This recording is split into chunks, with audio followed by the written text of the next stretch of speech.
Hello, how you doing, Gene? Hey, Congressman Lewis, how are you? I'm doing fine, sir. Thank you. Thank you so much for spending your time with us this afternoon. Yeah, happy to do so. Good. Well, we're here to talk about freedom, and I know that you were awarded the Presidential Medal of Freedom, our nation's highest civilian honor, and wanted to ask, what does it take to be a voice for freedom, for the civil rights? The only thing it takes to be a voice for freedom is to be prepared and be willing to speak up for the freedom of all humankind.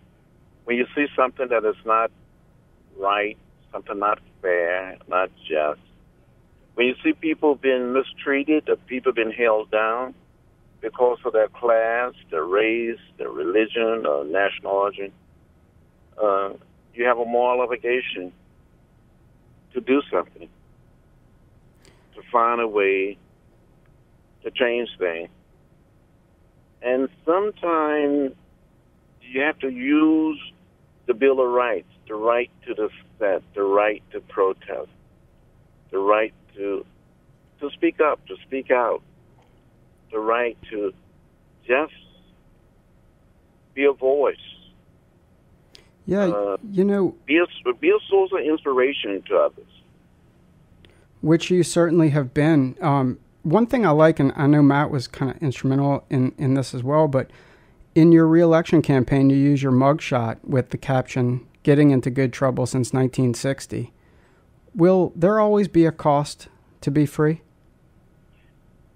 There will always be a cost, a price to pay to be free. Freedom is not free. Freedom is not free. You have to pay a price. But even you become free, but you never really become truly free because there's always a threat to freedom. And you have to continue to struggle to maintain that sense of freedom, not just for yourself, but for others.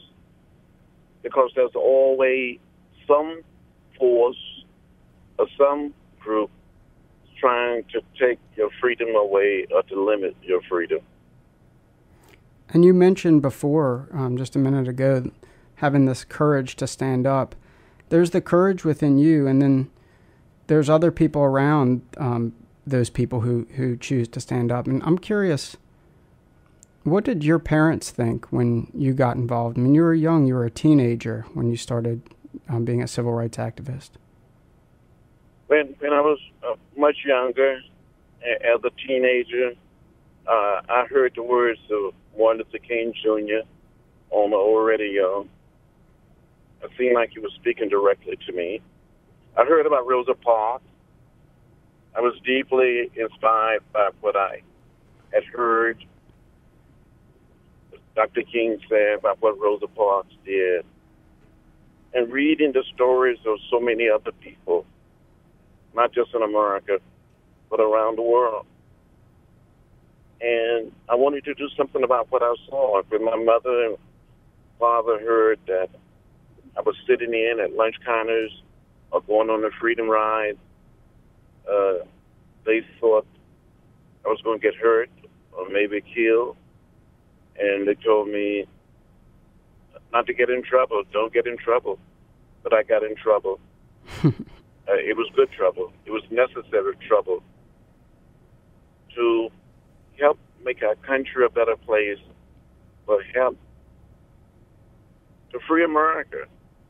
And I think because of not just what I tried to do, but hundreds and thousands and millions of citizens, black and white, Latinos, Asian American, Native American tried to do. Our country is a better country, and we are a freer country, but we're not truly there yet. We still have work to do. There's a lot of context and a lot of imagery that helps us to remember, and of course, speaking out, continuing to promote civil rights and remember it, but also a part of remembering our past has to do with historic preservation, which I know is a subject that's dear to your heart. Specifically, and I know you have your re-election campaign headquarters on Auburn Avenue, what does the historic preservation and the success of Auburn Avenue mean for the future and the legacy of the civil rights movement? Well, I felt that it was fitting and appropriate to have my re-election campaign office located on Auburn Avenue to send a strong message that this place, this community, this piece of our history must be preserved for generation yet unborn, and that we must save it to inspire others. It's important that we get people to recognize the progress that have been made and the progress we yet have to make. So I believe that those symbols and signs, the buildings, the stones, the institutions along Auburn, they all are important. The message that Dr. King preached from the Ebenezer Church must be told over and over again to our children, and for future generation they must be told to inspire people. When I travel around the world, people tell me over and over again they read a book by Martin Luther King Jr. They read the speech that he gave at the March on Washington, and people seen the video, the still photographs, and so they inspire people, whether they're in the Middle East, in Europe, in Africa, or Central or South America. People are still inspired, even today, because of what Dr. King and others did and said during that period. Yeah, and I think, just the feeling of being on Auburn Avenue with all the historic buildings, and it's evident when you're, walking or just driving by and looking, that you're in a place that has history.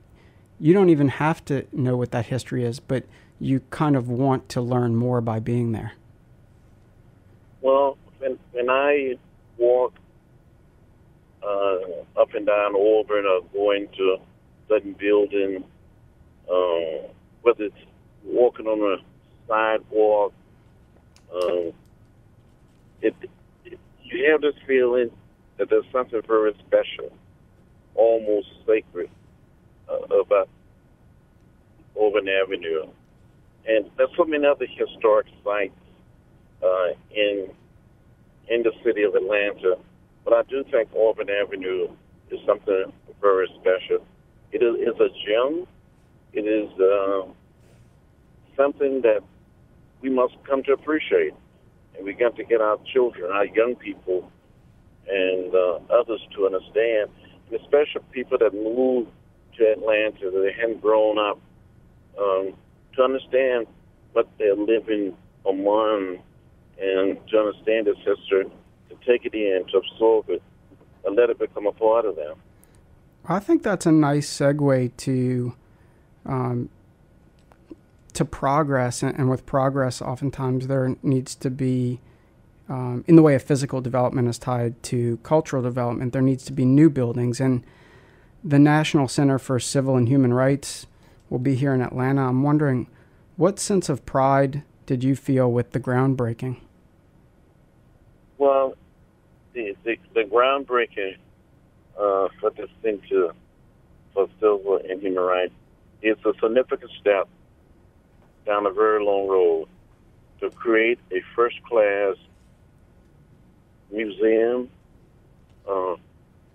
not just a building, but a living museum that would tell the story, and also where people can feel and almost touch the sense of history, but inspire people not just to live the history of the civil rights movement and the whole movement for human rights, that we inspire others to find a way to make a contribution, a greater contribution, toward the cause of civil and human rights here at home and around the globe.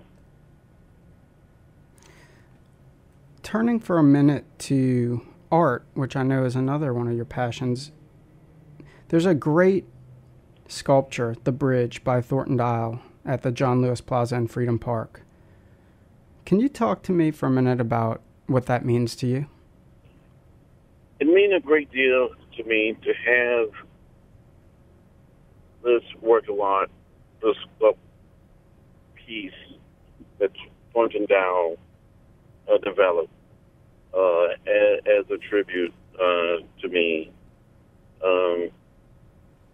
Mr. Dial is a very gifted folk artist, growing up in Alabama, working in the steel mill, and he used the tools and the materials around him to develop a beautiful work of art. He's not only a sculptor, but he can paint, he can draw, and he has the ability to depict our history, our struggle. And when I pass by Freedom Park Way on Pond Glen, I can see it, and I go there to visit every so often. It means a great deal to me. I think it's so nice, and the meaning of your struggle and career in promoting civil rights is not lost on me with giving artists such as Thornton Dial the ability to be able to share their genius with the rest of the world. Well, without the art, without the painting, the sculpt pieces, the drawings, without music, dance, theater, whatever you want to call it, the civil rights movement would have been like a bird without wings. This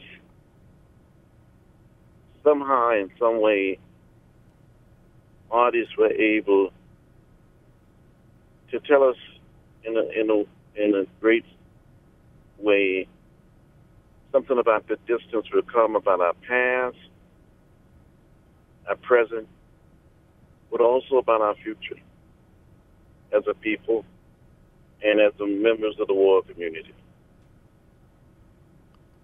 What is it about art and music that does that? Well, there's something beautiful. It's something so beautiful, so profound. There's something special.